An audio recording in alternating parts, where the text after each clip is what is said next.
What's up, Mets fans? Welcome back to the Mets PostGame Show right here on my channel, Chris's channel, on X, and of course on Twitch as well. And the New York Mets win 6-3, game 86 W of the season.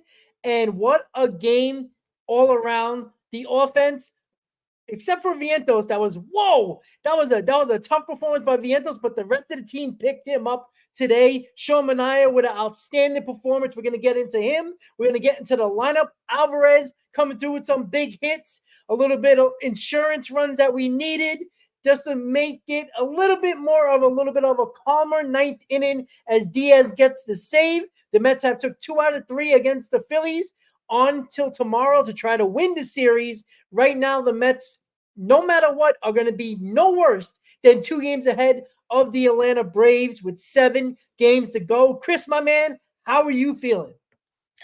Dude, I am amped. I am amped. Please, everybody, as is tradition now, right, with this post-game show, spam those W's in the chat. I want to see W's from everybody, whether you're on my channel and my stream or whether you're on Rob's stream. Again, subscribe to both channels. We're going to be doing these pregame shows, the postgame shows, and everything in between. We got you all. I love it. I see Ken. I see Cope, Pure Adrenaline, John, Lulu, Carlos, Brian, Junior, everybody's. Yeah, just spam those W's, guys. I appreciate you all being here. The vibes are up. The vibes are electric. And right now, this feels like, and I know it's not, but this feels like playoff motherfucking baseball, baby. Absolutely. That's what it feels like to me. And going in there and having these butterflies in my stomach when the Mets need these crucial outs in the 8th and 9th inning, and Edwin Diaz is out there pumping absolute cheddar cheese right by the Phillies bats. Oh my goodness. I love it. I love it so much. And I know this Mets fan base loves it. And we deserve every single bit of this. We're going to get into the post-game breakdown. We're going to break down everything from Sean Manaea's impressive start again. Pay that man, a true ace of this staff. Right now, at the absence of Kodai Senga, we're going to talk about Luisangel Acuña. We're going to talk about also Jose Iglesias' hit streak. We're going to talk about it all. So I appreciate you all being here. Absolutely, guys. Let's get pumped, guys. Mets, what a comeback. What a way to come back after yesterday's beatdown that the Phillies gave us, right? We always talk about the bounce back. This team bounced back, right? Schwarber hit that leadoff home run. All right, but you knew Manaea was gonna hold it down. You know he was gonna figure it out. That Castellanos home run, I couldn't believe that ball went out of the ballpark. But the Mets found a way to win. You got 3 RBIs for Alvarez. You got an RBI apiece from Alonso and Nimmo. And Acuña, once again, with another home run. This kid is made for the bright lights. Make no mistake about it. He is Acuña, right? I'm not calling him Luisangel. He is Acuña. Hakuna Matata. All right, I know a lot of people have been bringing that up on X, on the chats, and all that fun stuff. Embrace it, Mets fans. 7 games to go. There's a possibility we can be back in second place in the wild card if the Diamondbacks lose today. Again, guys, it's 1 step closer. Now, the magic number is 7. Now it's only 6 because the Mets won. So, again, the Mets are in prime real estate right now where they need to be. 7 games to go. 1 more against the Phillies and 6 more games after that against Atlanta and Milwaukee. They're in a perfect position right now because of the tiebreaker with Arizona and because of the fact that the Braves going into that series against us, they must at the very least win that series, because if we win that series, even if we don't sweep, even if it's 2 out of 3, it's almost impossible for them to pass us, regardless if they're going to be worrying about us or the Diamondbacks. This pumped me up, guys. I had goosebumps today.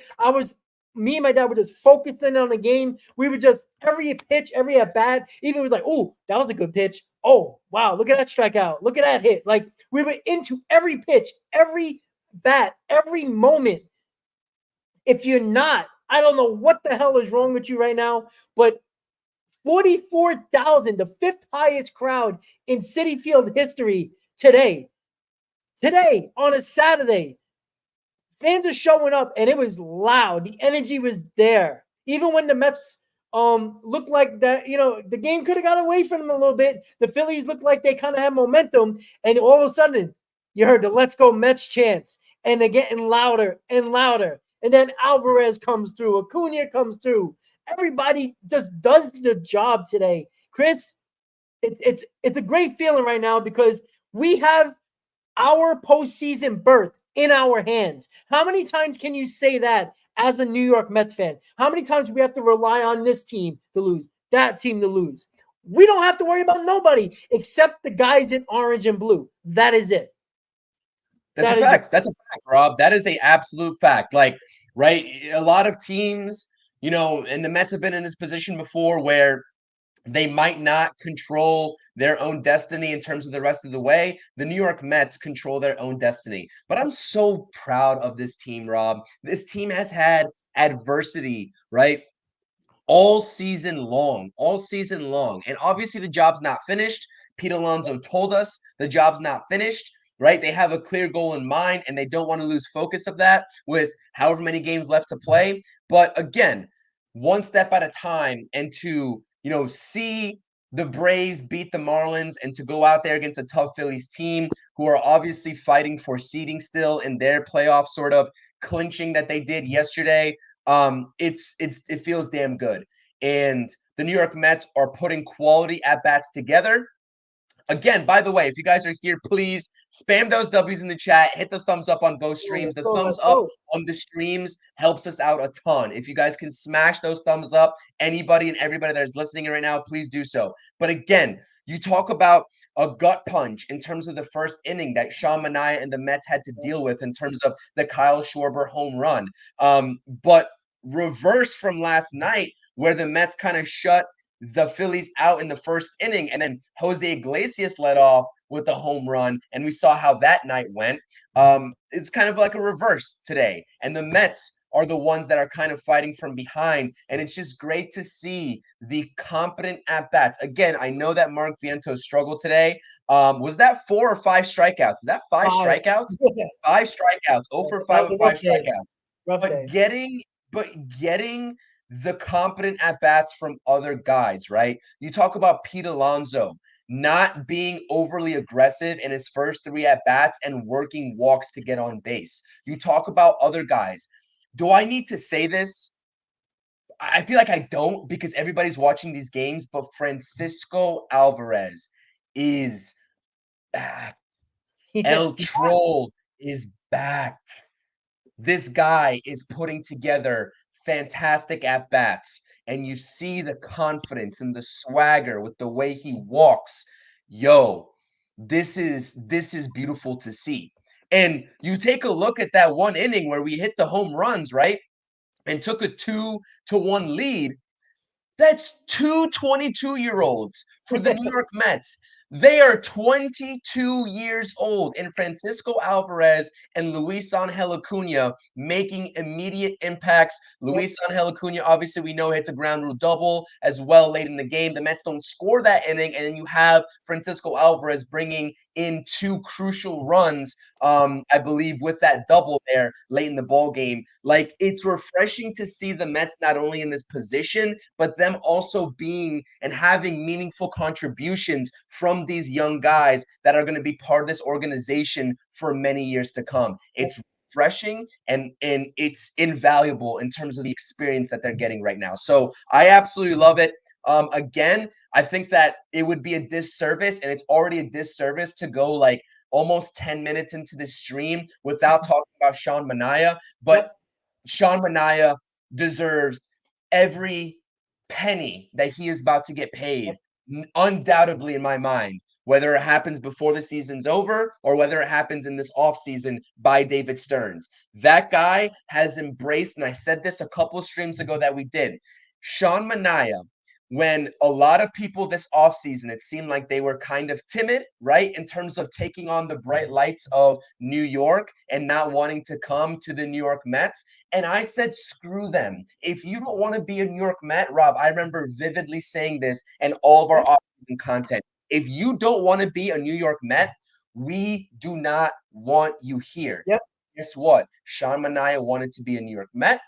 He is going to be a New York Met. I'm going to make the bold prediction for at least a couple more seasons after he opts out of this contract because he deserves the money. And he has shown up huge when the Mets needed him the most. When you see a lackadaisical and lackluster start from David Peterson the night before, and you really need a victory, right, against an NL East division rival, Yep.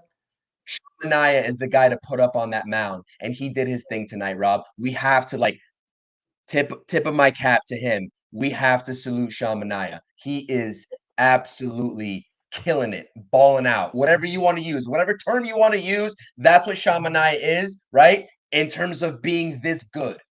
And it's so awesome to see. I'm so happy for him.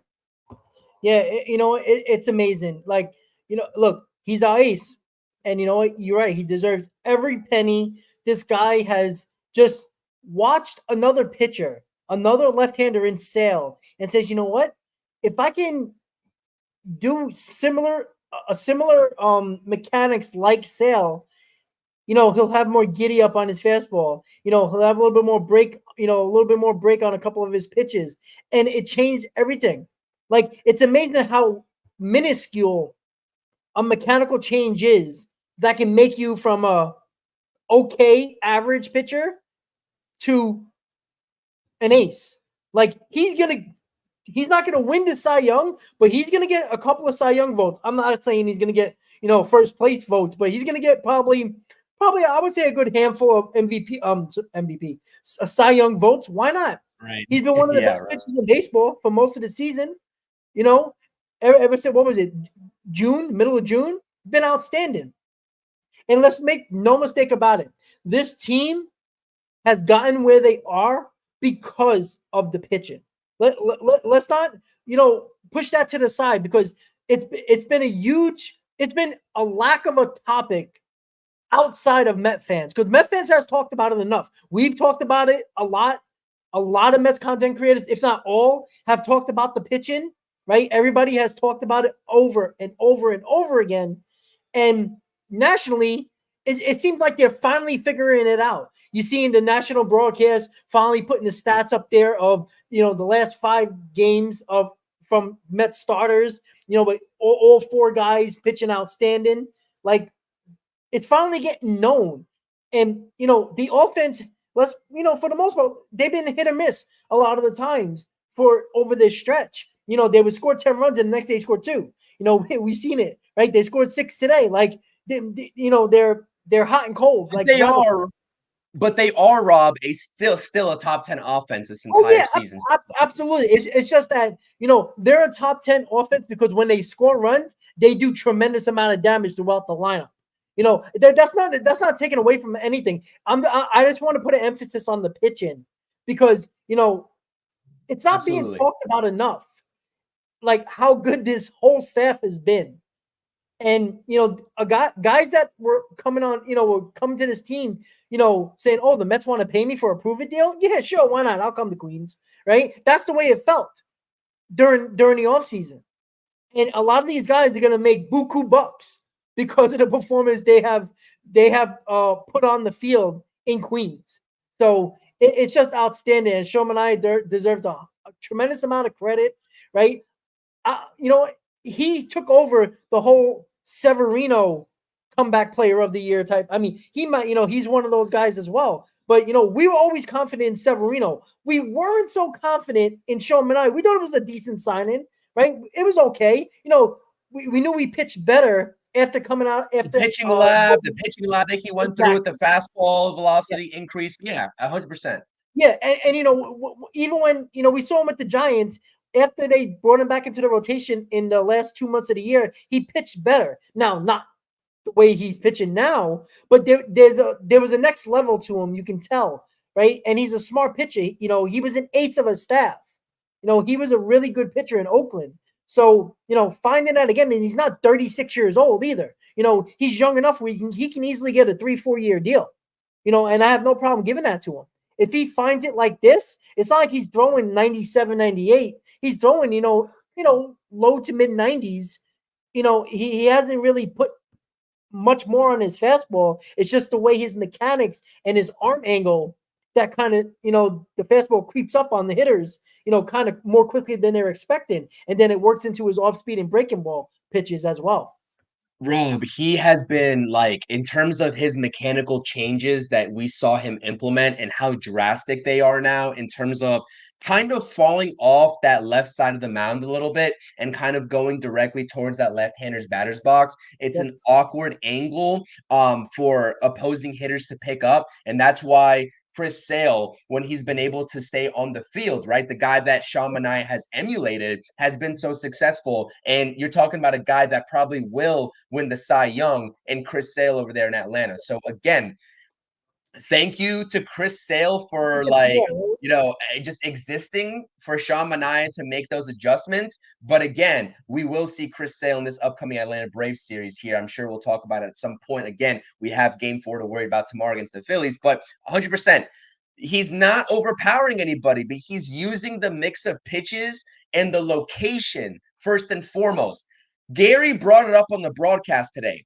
The way that he's utilizing that sinker up in the zone has been stifling the opponent's bats. They don't know what to do with that pitch. Like that pitch that's borderline high, but it's also still a strike. Correct. They don't know what to do with that pitch, Rob. They don't. And you know what? This is like a new phenomenon type of pitch because sinkers are not supposed to do that. Sinkers are obviously a ball that is, it's basically a fastball, but got just enough, think to it. Obviously, that's why they call it a sinker. Low in the zone. It's a low in the zone type of pitch. Him throwing that up in the zone is not normal. And I think it's because of that arm angle that he adjusted to, the Chris Sale arm angle, where, and, leaning towards first base a little bit more when he's winding up, where that ball has a weird rotation to it. And the hitters, you're right, 100%, they look lost when that pitch comes. Exactly. That's what I'm saying. That, and also, right, his changeup that he got Trey Turner to look absolutely foolish on a couple of times today.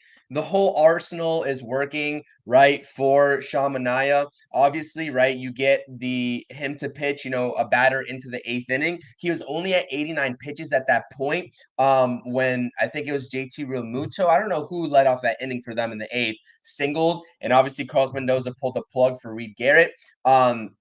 I might have thought about letting Sean Manaea at least get one more batter there. I understand the whole matchups, and I understand not trying to push him too much. I think Carlos Mendoza has been making the right decisions, absolutely, whether it's worked out in the actual box score or not. Obviously, he pulled David Peterson early last night.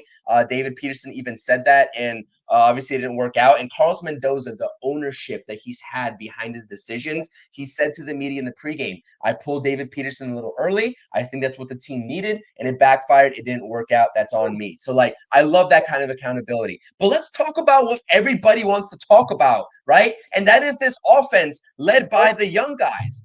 Let's talk about Francisco Alvarez. Let's talk about Luisangel Acuña, who is here. Guys, when you lose your MVP caliber shortstop for 6 games now, right? And you're talking about you might not see him, best case scenario, the first game in Atlanta on Tuesday, right? Because we're not going to see him tomorrow. That's already probably a given. This is unbelievable to put this amount of trust into a guy that you just called up not too long ago, that a lot of people have told myself, they've told you, they've told everybody else, there's no reason to bring Luisangel Acuña up here because he can't even hit in AAA. Well, you want to know why nobody cares about AAA? It's because guys like Brett Beatty do what they do in AAA and come up here and do what they do. And then it's guys like Luisangel Acuña on the flip side, right? Which is a little bit more rare. But on the flip side, they also go up there have a subpar season in AAA, and how many extra base hits does this guy have at the major league level in his first, 6, 7 games as a major leaguer for the New York Mets? Oh, and by the way, let's add a little bit of pressure into there because this is not, this is not lackadaisical baseball and the Mets are out of a race. The Mets are actually in this thing. So we are going to need you to replicate MVP type numbers, Luisangel Acuña. Have fun. Good luck. Like, he was thrust into such an unfortunate and an unfair situation with the expectations of replacing Lindor's production. Correct. And he has been up to the damn task. And I need to also tip my cap to Luisangel Acuña because, again, any other situation where you're talking about your best player missing so much time in a crucial part of the season, you're like, we're done. There's no, with the way this offense was looking like right at that point after Philly game 2 and going into game 3 in that series in Philadelphia, right? We were talking about the Mets we don't know what to do without Lindor. Yeah. Luisangel Acuña said, guys, listen, hold up. Trust me a little bit. Give me the opportunity. Don't start Eddie Alvarez. Start me instead. Yep. Oh my! And he's produced, Rob. He's produced. We Yeah. talk about this kid, man. Yeah. It's amazing. Like, he filled Lindor's shoes almost perfectly. Like, I'm not saying he's Lindor. But the production, No, absolutely not. But the production that nobody was expecting. Now, we knew the defense was going to be there, even though, and still in big moments, you never know with young kids. I mean, yes, the bat stood out, but I'm so excited about the defense because that can easily blow you a game. Right? You saw the 19th inning against Washington a couple of games ago. Ground balls hit to him. Now, they were routine, but in a big situation, you see young kids panic and throw the ball away or try to, get to the ball too quickly and bobble it. Like, he's just so smooth. And the confidence he has just everywhere at shortstop, at second base, at the plate. Like, he knows he belongs. And, sometimes when guys and players and top prospects just think that they don't belong in AAA, guess what? They get bored. And I said this a couple of streams ago. I think he got bored. I think he knew that he's a major leaguer and was just like, I just don't want to be in AAA anymore. And he wasn't having a good season. And look, it's hard for an organization and top executives to talk to the coaches or look at the stats. And clearly David Stearns, not just because it's your organization, a lot of these GMs, a lot of these president of baseball ops, they'll just look at the stats and like, oh, he's not ready, right? But David Stearns did his homework and took the time to talk to the coaches, talk to the people in AAA and saying, how is this kid? Because the stats don't look like he's doing much in AAA. David Stearns trusted the coaches in this organization and the people around Acuña every single day and says, what do you think about bringing this kid up? What do you think why is his stats not showing of a top prospect? And David Stearns probably trusted his coaches and said, listen, this kid's probably, thinks he belongs in the majors. And he just got bored. I truly believe that. I think guys that believe that they're better than they should be in the major leagues, I think that is Acuña. That's exactly what I'm thinking here because it makes no sense. Why is the AAA stats, even though AAA stats I don't really pay attention to, but why is this such a now again? Let me just make it clear. The league hasn't adjusted to Luisangel Acuña. You see it in every walk of life in baseball. You'll see it like Vientos, right? Why did he go for 36? Because they're not throwing him fastballs anymore. They're throwing him all breaking balls because that's his Achilles heel. He has a hard time hitting the breaking ball. He can hit a fastball with the best of them. The breaking balls have given him trouble. Look at today, 5 strikeouts. You know how many fastballs they threw in those 5 strikeouts? 4. So, again, I don't know if the league's going to be able to adjust to Acuña that quickly, but with technology today and how quickly they see, they're going to start throwing him different pitches and seeing what he can hit, seeing what he can lay off of, because we know his Achilles heel. he swings the bat. He's not going to be a big on base guy, at least at this point right now, so quickly. He's not going to be perfect on around the strike zone, taking pitches, taking walks. He's a swinger, which is fine. I just love the fact that he's just coming out in all cylinders right now. And listen, he's helping us win. Something that's huge in Junior with this comment that he put up here in terms of him saying that Acuña said something to Carlos Mendoza about the lights in AAA. I didn't actually see that quote myself. I didn't know that. But again, what is hitting all about? Obviously, the mechanics, if you're a major leaguer, your mechanics are probably solid, right? It's about your eyes. It's about your eyes. When Pete Alonso was swinging on any slider outside that he saw, whether it was a strike or 2 balls off the plate, you want to know what I said? I said it's not his mechanics, it's his eyes that are deceiving him because he can't see the baseball, it seems. He can't pick up the spin. That is something that people do not realize, is that when a ball's coming at you that fast, and with that much spin that these major leaguers have now on their off-speed pitches, eyesight is everything. There's not many guys in this league that have poor eyesight that will succeed. We saw it with Tomas Nido. That guy would swing at everything too because he simply it didn't seem like he knew what was coming. And then we figured out that he had an eye problem. So again, right? That's huge.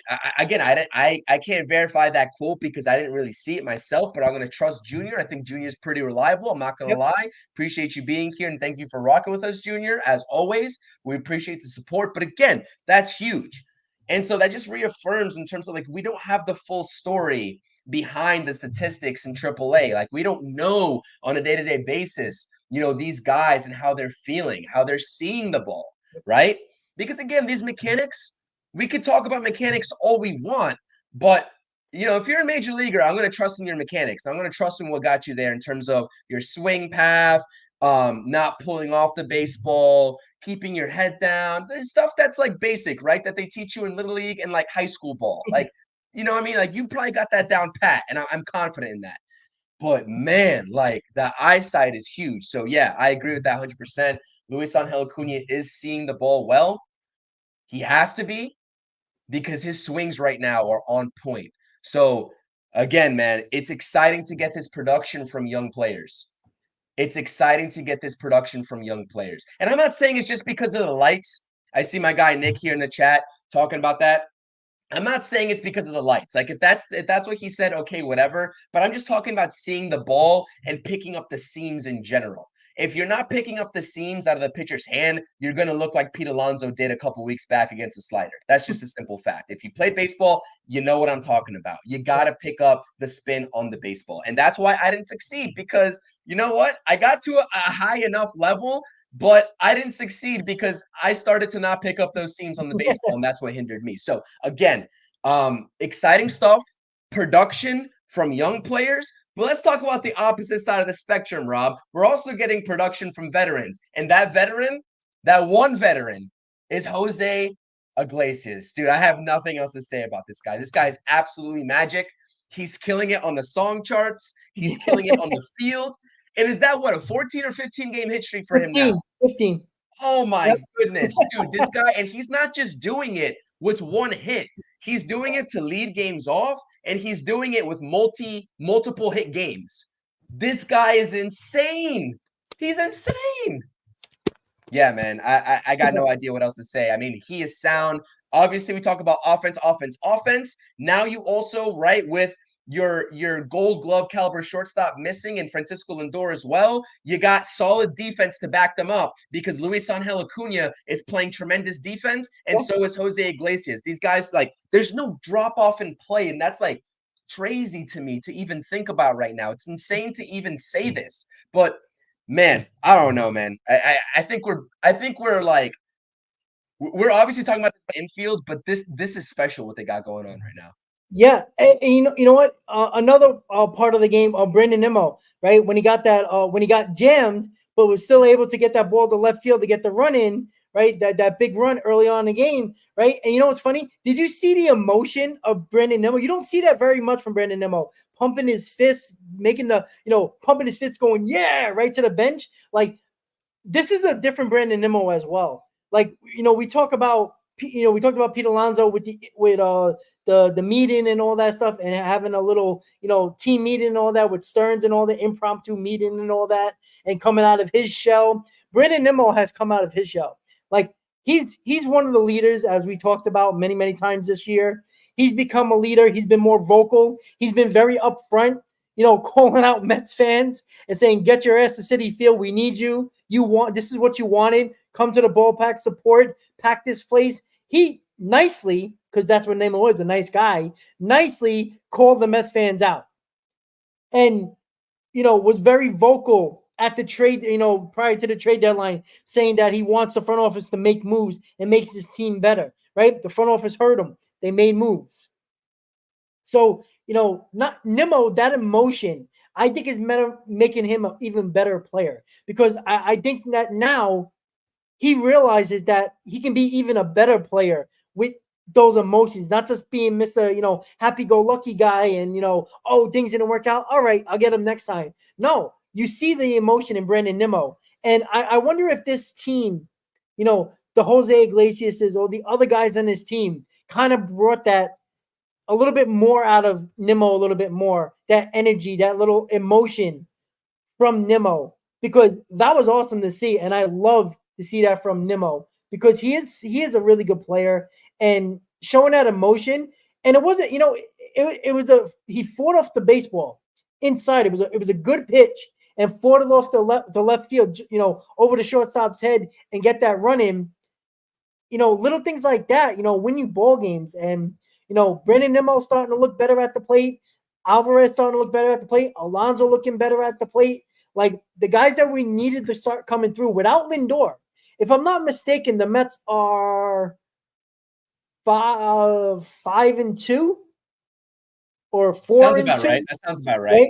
Without Lindor, like, that's pretty damn good, considering the fact that the Mets have only been scoring a lot of runs without Lindor in the lineup over this last six games. So they're doing the job. They're getting the job done. When the pitcher's not doing so well, the offense shows up. When the offense ain't doing so well, the pitching is doing this job. That's signs of a good team. And can we stop saying that it's not a good team anymore? Like, it obviously is a good team. We all know this, right? 86 wins. I would think they're a good team, Chris? Yeah, 100%. Shout out to Travis with the super chat as well. Appreciate you. Make sure you go check out Travis's channel, in-game live streams. I definitely appreciate the support. Listen, first and foremost, right, before I make my 2 points I want to talk about, everybody, this turnout on this post game that we have right now for both of our channels is awesome. Continue to smash and spam those thumbs up buttons on the stream, those W's in the chat. W's in the chat. We just beat the Philadelphia Phillies when it matters the most. W's in the chat. I'm going to say that until it gets annoying, and it probably already is, but I don't care, because W's are awesome at this point in the season. And obviously subscribe to both channels. If you're over on Rob's channel, come over to mine, CP New York Sports. If you're over on mine, if you're not on Rob's yet, make sure you go subscribe to him as well. Awesome stuff. A lot more collaborations. Junior, Cope, Todd, Lulu, everybody, Mr. Nobody. Carlos, who isn't in the chat right now? Who isn't in the chat right now? Who isn't in the chat? They need to come on over and join the community. Absolutely. This support is awesome, guys. This is awesome. We love it, guys. We love it. Yes, 100%. The two things that I was going to say is, and shout out to my guy Darren, also a very long time subscriber of the channel. Appreciate the support. 2 points. One, to your point about the Brandon Nimmo absolutely coming out of his shell, right? That is something that feels so good to me as a Mets fan. Because we've seen this team personality-wise be a little bit dry sometimes, especially over the last couple years, especially going back to the last little decade, right? And so to see the personality trait of this team come out, I understand baseball is supposed to be played a certain way. I understand that there's a lot of unwritten rules that are now also the game's changing in a lot of ways, not only with the rules and the pitch clock, etc., but also just the way guys are able to express themselves and celebrate, etc. So Brandon Nimmo pumped up, doing the celebration that the Mets do. Awesome to see. You got OMG, you got Grimace, I don't care about any of that. I'm not gonna lie. Like I love OMG, and obviously we'll support Jose Iglesias and all that because it's good to see him have that kind of stuff happen off the field and also producing on the field. That's awesome to see. But like just overall, the way these guys on as a unit, and you see the little like dry humps they do after wins the infield led by Pete Alonso does. Like it's good to see these guys have personality. Yeah, Francisco Alvarez bat flipping off of a monster home run, and it's like this is my shit. Like that's awesome to see. I'm so yeah, here for that because in previous years we've seen guys like Ronald Acuña Jr. bat flipping. Everybody's bat flipping. Everybody's team seems to have some sort of emotion and they seem to have an identity and the camaraderie, right? And now it's good to see because that's here in Queens. And you know yep, what? A lot of that I think is credit to not only the players in facilitating that, right? Because that kind of aura, that vibe changed as well with guys like obviously Pete Alonso, who's been here, but also Jose Iglesias, right? I feel like also he's the one that can be attributed to that. But also the guy who leads the clubhouse and Carlos Mendoza and the way that this team has carried themselves and the way that he's allowed this team and kind of gelled this team together as a first year manager. yep, This is incredible. It's incredible. But also, absolutely. I guess I'm completely missing my second point. That's kind of when I go on rants. I kind of forget what my second point's going to be. But I think the overall synopsis here is that the Mets came in here, got the job done. Obviously, we have a game to talk about in tomorrow. But again, it's good to see the Mets pulling out wins in these kind of close games with Yeah, competition that will also be in the playoffs come October, being the Philadelphia Phillies. And it's just good to see them being able to sort of stick out a W and not fold or falter in late inning situations. Again, credit to Edwin Diaz for the 4-out save. We haven't seen much of that this season because obviously he's coming off of that injury, that brutal injury that kept him out all of last season. Good to see that he's finally getting his mojo back. The offense. Oh, this is the point that I was going to get to. We can't go through this entire offense. And we've gone through this entire offense essentially in this stream and talked about, right, the contributions from everybody. With what this one particular player that got the start today did and has been doing over the month of September, and I made a video about him on my channel. Again, check it out. His name is Tyrone Mother Effin Taylor, guys. Tyrone Taylor. This guy has been nothing short of brilliant, Rob. Brilliant in the month of September when the Mets have needed him the most. I know I think his hit streak got snapped last night, but he still got on base and I think a couple times, if I'm not mistaken, with a couple walks. He got a base hit tonight again. He's playing tremendous defense.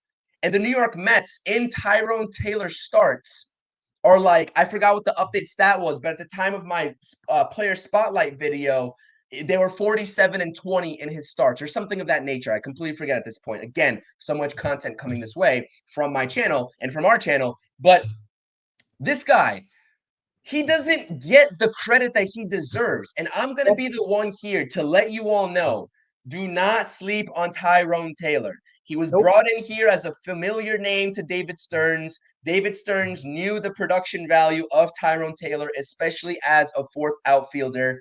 And he's also under contract in terms of being an arbitration or pre-arbitration, I forgot which one, for the next 2 seasons. So he's under contract again yep, the next 2 seasons for the New York Mets, essentially. So his production cannot go unnoticed. It cannot go unnoticed, and it cannot go not talked about, I should say. So I just want to yeah. make sure to mention Tyrone Taylor's name. And as a fourth outfielder, a guy that wasn't getting tremendous amount of playing time, and when he got playing time, he produced big hits, clutch hits, and that's how you end up playing more as a fourth outfielder. And look, he's just a winning player. And you know what? David Stearns had this guy for a while, and you see what he can do. If I'm not mistaken, I believe he drafted him as well. I believe he did. If I'm not mistaken, I think I was reading a clip about something about David Stearns talking about him when he drafted him, and again, he obviously talked about him and talked up about him a lot. But David Stearns wanted to bring in here guys that are winning players, guys that have been on successful teams. Tyrone Taylor knows nothing about losing. He don't know nothing about losing seasons. He's on the Milwaukee Brewers, who continue to make the playoffs and win 88 to 90 plus games and make the playoffs every single year. Guess who hasn't done that? The New York Mets. So bringing winning players, guys who've been in big moments, been in the playoffs. Tyrone Taylor's that guy. So again, I always love experience in the postseason, right? Always you're going to get the young kids that never been there before, or guys that haven't been on good teams and haven't made the playoffs, like Nimmo, McNeil, Alonso. These guys, 3 games in the playoffs is nothing to write home about. So having these veteran guys, regardless of if they're the 26 man on the roster, the 14 guy on the roster, a guy who's a fourth outfielder, that experience matters. That's why I talk about Maton and Stanek, right? They've been pretty good as of recent, but they haven't been good for the most part the entire season. They've been better with the Mets, but those guys are crucial with a ton of experience in the postseason. Those are the guys they're gonna matter if the Mets make the postseason. I'm gonna tell you this right now: the Mets aren't winning anything if they make the postseason. If Stanek, Maton, Tyrone Taylor, the guys who've been there before, the guy who's been in big moments in the postseason, have world championship, have consecutive postseason appearances. Those guys are going to matter, are going to be in big spots on this team in those key moments. I want those guys in that moment because, we want to see Nimmo do it, and Alonso do it, Alvarez, Vientos, all the guys that we've been talking about. But those guys that have been there before, are going to lead the way, and you hope the other guys that I just mentioned follow their lead, because that's how you win in the postseason and try to get to a championship. Yeah, that's you're exactly right. You're exactly right. I have nothing to add onto that. That's beautifully said. Yeah, guys. I mean, we're hype. We're hype. It feels good to enjoy the rest of our Saturday nights, obviously. And we'll transition here into a little bit. Obviously, I think are we let's just make this kind of decision. I'm not sure what you got going on tomorrow, Rob. Obviously, we haven't talked about this outside, but are we good for the pregame tomorrow? Are we doing a pregame tomorrow? I'm off the next 2 days. We can do 20 shows tomorrow. I don't care. We're ready. You guys heard that? You guys heard that? Good. Rob is going to be enjoying some Mets baseball. We're going to be enjoying some football. I'm not, because I'm a Giants fan, so we're going to have some work to do in that. But again, you got your we've Mets, got you got the Mets. And then we got the Mets. I can go through the suffering, right, of the Giants, and I don't have high hopes for tomorrow. And I see some Jets comments here. I see the Dolphins, whatever fans you are, you probably got it better than me because I'm a Giants fan, unfortunately. But again, the Giants will be back at some point. Not this year, but they'll be back. We got Sunday Night Baseball tomorrow. And guess what? There you have it. Confirmed. Pregame is a go. We'll be live for the pregame. We'll be doing a post game for damn sure tomorrow. I don't care if I don't care. You know what? I'm not going to speak this into existence, but no matter what the result is tomorrow, I know that we kind of were unavailable simultaneously yesterday for the post game. But no matter what the result is, we'll come on here and we'll talk about it, because obviously we talk about wins, but we don't shy away from losses either. So again, whatever the result is, but tomorrow's a tough test. Tyler McGill is pitching absolutely brilliantly for the New York Mets, Rob, but Zach Wheeler is a stud. He's got like what, 2.56 ERA on this season. Yep. He's what, 16-6, I think is the last time I checked. Correct me if I'm wrong. This guy also is up there for like Cy Young, consideration. And he's a stud. And the Mets have seen him before. He's not unbeatable, right? He's not unbeatable. He's got great stuff. And obviously, I think that if we would have to give an edge to any team tomorrow between the Mets and the Phillies in terms of the pitching matchup, obviously, I think we're not naive to say that the Phillies have that advantage. But again, we talked about this rotation in terms of helping the New York Mets, especially down the stretch. And Tyler McGill is in that conversation, right? Along with the other guys in Quintana, Severino, Manaea, etc. So let's see what happens tomorrow. Crucial game. It would be awesome to take 3 or 4. I love that the Mets got like split out of the way already automatically, but we talk about putting yourself in a position to win a series, and you are in prime position to do that tomorrow. So hopefully Tyler McGill has his best stuff. I've noticed something though with Tyler McGill and the New York Mets, right? Regardless of what the pitch count is with Tyler McGill, is that Carlos Mendoza seems to have a reluctancy to let him go into the seventh inning, right? Yep. Or at least push him the extra mile, like he likes to do with David Peterson sometimes. He likes to do with Sean Manaea. We saw today, letting him go out there for the eighth. We've seen that reluctancy.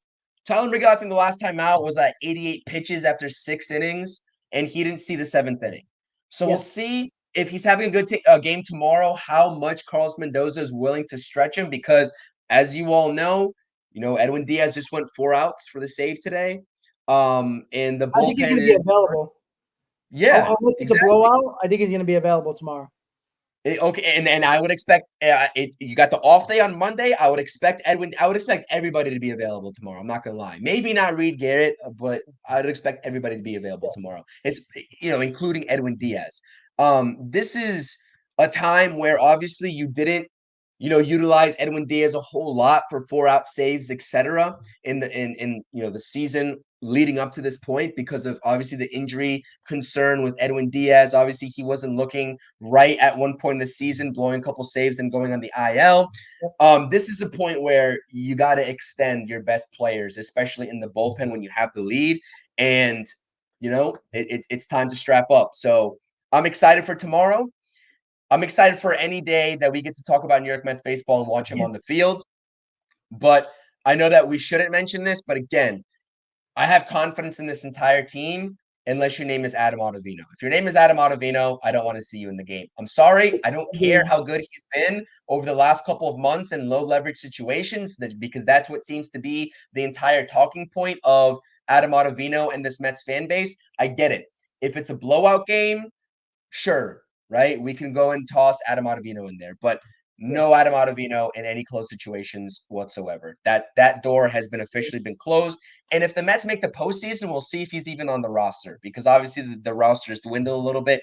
And what use is he really to the New York Mets if he can't pitch in any high leverage situation? So that's my only piece. You do with my spiel that I just gave to you what you will, Rob. You take it away from here. Yeah, exactly. Listen, all hands on deck, right? You got 7 games to play here. You have an off day in between that. Obviously Monday. So, it's all hands on deck, right? You can't worry about, the Brave series yet. Tomorrow, you can't worry about the Brave series, right? You got your starters going that you need to have going against Atlanta. All fine and dandy. Perfect. Great. Wonderful. But you just have to have all hands on deck, right? Tomorrow, Buto should be available, Stanek, Maton. I'm assuming Diaz will probably at least be available for 1 inning. I don't think he's going to go much more than that. So you have a lot of the good guys that you can trust in going out of this bullpen that you'll have probably tomorrow. And with the off day on Monday, you should be all hands on deck on Tuesday against the Atlanta Braves. And listen, the goal, look, I think the Braves won or are winning, and Arizona is winning 2-0. It looks like it's going to be status quo today when it comes to games back, games ahead, and all that. Get, at the very least, make sure you win tomorrow, so at the very least you can be in Atlanta up 2 games, because, again, they have to win 2 out of 3 to tie you and have the season series. I know that's thinking a little bit ahead, but I got all this math going in my head right now, trying to do all types of math like over and over again, because trust me, it freaks me out thinking like, oh shit, if we win this game, the magic number is this. Oh, because of the Arizona Diamondbacks in this weird situation with them, where the Braves have the tiebreaker with them, we have the tiebreaker with them, like so many scenarios can happen in 7 games. Like, I feel like I'm freaking, Einstein doing freaking physics and shit like that. Like, it's crazy. What? You know what though, Rob? I'm gonna say this right now. I'm the polar opposite, because all I care is about winning tomorrow, and I haven't even thought about any of. I'll get to a series preview when that happens, but I don't even care about this Brave series. Bring me the win tomorrow. Yeah, That's like how I'm approaching it. Yeah, it's just great. It's just so much fun to have so many different mindsets and thinking about this. Like I said, we're all involved in every pitch and every game. Even when we're not at home watching it on a game, you're listening to it. You're checking your phone every 5 minutes. Like I told you, I was on the golf course today after I got up from work. I went straight to the golf course with a couple of coworkers and everything like that. I was like, shit, man. I'm like, I gotta, let's go. Like, I'm playing. It was hot as hell today in North Carolina. I was sweating my ass off. I was at, some of the guys are Met fans, so we were just talking about the game and like, yo, we got to finish before 4:00. We got to get home. Like, we could be finished like around 3:55. Man, I booked it home to catch this. I think I missed the Schwarber home run, but I caught it after the first inning. So like the anticipation of going to the game or watching, going to your TV, watching the game, having 44,000 there, like, man, do I miss going to Citi Field when it's like that, right? I haven't felt that way. Even in 2022, right, the excitement was there, but it started to dwindle in September a little bit. 2019, well, like that Todd Frazier home run, the 3-run homer to tie the ball game against Washington, that was, I never heard Citi Field that loud ever. Like, and it was just as loud yesterday as it is today. Like, it's just, the fans are coming together. The fans are energetic. The players are feeling it. And this team, it's not I'm not jinxing anybody. I don't care what anybody says. People might call me out later on. This is not Sal and Elise's over nonsense. This is just me. This team has a magic about them that I don't think we've even seen probably since 2015. And his team is much better than the 2015 Mets. Again, I'm not comparing those teams as in like who's better, who's good, and whatever. The Mets 2015 got to the World Series, right? A couple of bounces here and there, the Mets win the World Series. But this team feel like it has a magic touch. I don't know. I don't care if it's Grimace, the purple seat, Hawk Tua, what else is there? OMG, like so many gimmicks. OMG, yeah. Pick one. I don't care. The fact is, this team has some type of magic, Chris, and we all know it. Even when things aren't going late, we just feel like it's going to turn around in our favor at some point quickly. Yeah, I agree. 100%. That is undeniable. That is undeniable. They are vibing alongside each other, also with each other in terms of their celebrations and everything. It just seems magical, and they are playing good baseball at the right time when it matters. Important update here for those of you on the chat a couple minutes ago from Mike Mayer. That's at Mike Mayer 22 on X. Kodai Senga in 1 inning of work with AAA Syracuse tonight. 1 inning pitched, no hits, no runs, 1 walk given up, 2 strikeouts, 15 pitches, 8 of them were strikes. Fastball up to 95. He also mixed in the ghost fork, cutter, curveball, and slider. Left after only 1 inning because Syracuse scored 8 runs in the bottom of the inning. So again, 1 inning of work for Kodai Senga. We don't know exactly. That's tremendous news. That is. Let's get that out of the way. That's tremendous news. Came out healthy. Yeah, it came out healthy. Only 1 inning of work, so we don't know how much time and how much work he's going to get in before kind of coming back to the Mets, because obviously there's a ramp-up process for pitchers, right, around this league and within the Mets organization. So good news. I don't care, again, as I mentioned a couple streams ago, I think it was yesterday in the pregame, I don't care in what sort of capacity Kodai Senga is utilized. If it's a starter, fantastic. If it's a reliever, even better. He can take Adam Ottavino's place, as you all mentioned in the chat. I could care less. Like, that would be awesome. But great news and a great update in AAA from the Mets and from Kodai Senga. Yeah, absolutely. Like, he came out healthy regardless of the stat line. Obviously you brought it up because, people want to know. But again, came out healthy. We know he's a bulldog on the mound when he's healthy. Again, what does this mean for him over the next 2 series? Who knows, right?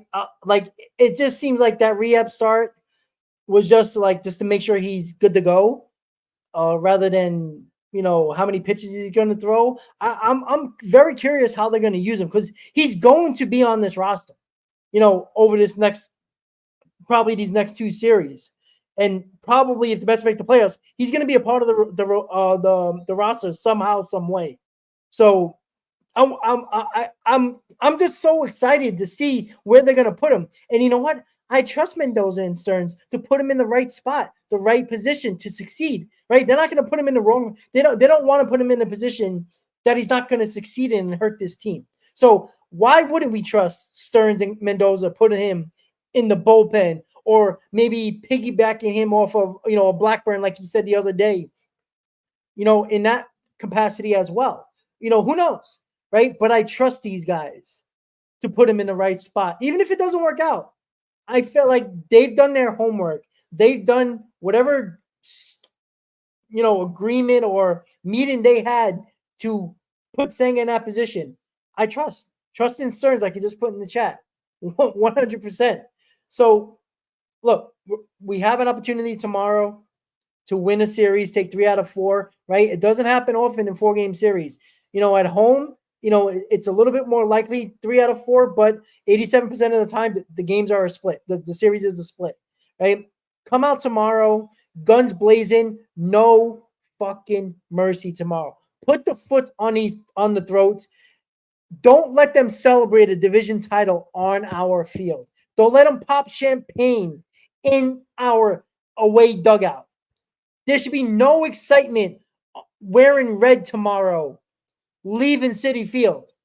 I don't want no division celebration on our field. Let them do that shit somewhere else. All right, not here. Let them worry.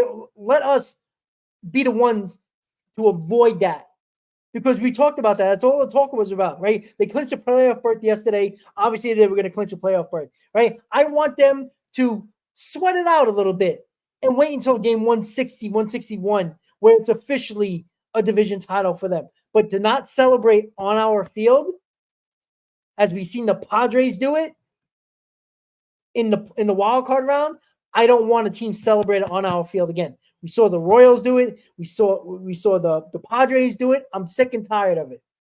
Beat them down tomorrow. I don't want them to take a fucking breath. I know I'm cursing a lot right now, but I'm sick and tired of the Phillies. Right? I'm sick and tired of their fans, even though I do got a lot of subscribers that are Philly fans, and they're good subscribers and they're good people. I met a few of them in games in Philadelphia, but I just don't want to hear from them. I don't want them to be gloating, right? Right? They didn't win nothing. They lost in a World Series and got embarrassed at home 6-7. Embarrass them tomorrow. Make them think if they're actually a good team. They are, but make them question it a little bit. Because you know what? You might see them in the playoffs come October. That is my final thoughts, Chris. What are yours? Yeah, I was trying to look up while you were talking what Xavier was asking in the chat, because I know that this whole entire season we've seen this question, and not the question, but the actual stat of, what the New York Mets record is with Francisco Alvarez starting versus not. And obviously it's good because they have a lot more wins when he starts than they do losses. I couldn't find that exact stat. I'll have to go back and dig a little bit further. So we'll update you on that, Xavier. I apologize. But my final thoughts is that it's funny, right? This whole entire season, and the progression of it. A lot of things happen over the course of 162 games. And I forgot what reporter it was asked David Stearns, you know, how the Mets have progressed all the way, from earlier this season where the roster looked a lot different and the Mets had to make a lot of moves, both like outside help and bringing up people and this whole rotation of roster moves, right? As you've said this entire season, David Stearns is on point and he makes these moves, right, with the snap of a finger because he's on top of it. And they just like occurred to me that, in that conversation that David Stearns had, was someone like reminding him that Julio Teheran pitched a game for the New York Mets this season.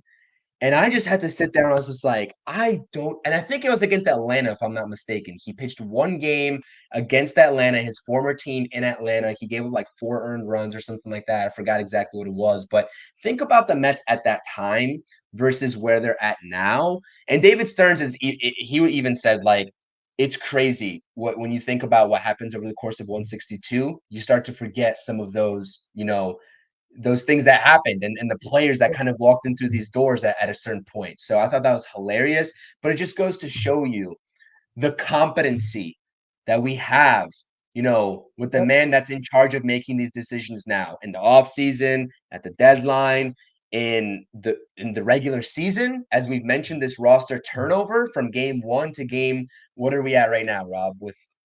Is this game what? I don't even know. 154. Yeah, 154, exactly. It's just crazy to think about. And David Stearns, the way he's, leading this ship, it seems like he hasn't took one day off. Like there's no room for him to take off.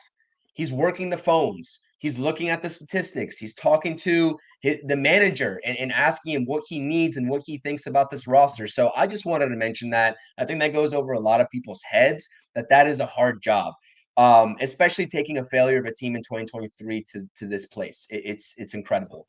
But other than that, that's it for me. I'm not satisfied. Nobody should be satisfied. We're not satisfied.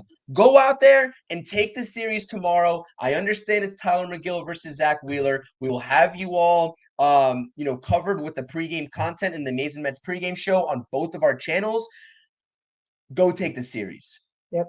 At this point, no excuses. Like I mentioned for this past couple of weeks, there's no excuses for the New York Mets. Go take a series. Go make a statement. And let's do this thing. Hit the thumbs up if you haven't done so already. Amazing turnout for this Mets postgame show. I understand that it's a Saturday night.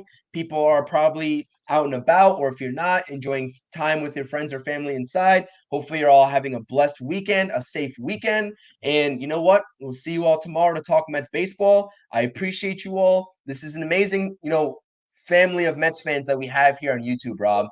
I know that you're always grateful. I'm grateful for you all. Everybody that shows up in the chat.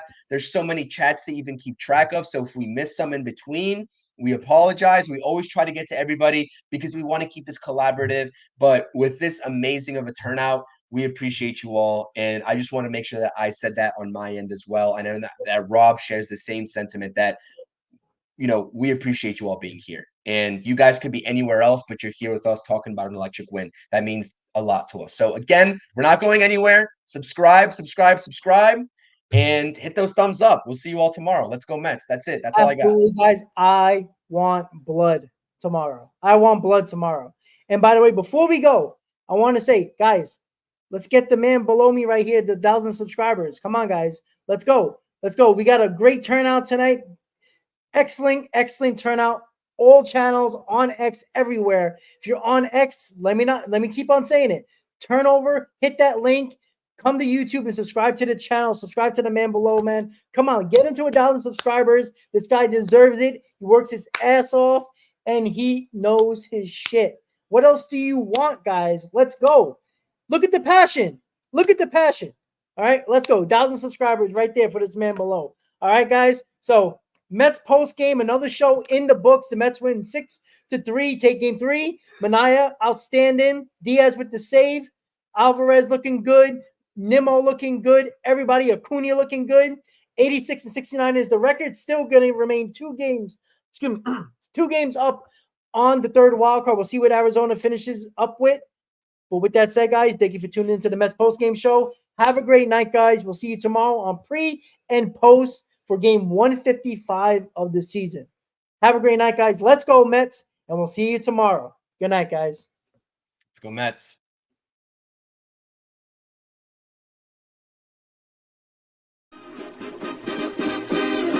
Meet the Mets, meet the Mets. Step right up and greet the Mets. Bring your kiddies, bring your wife.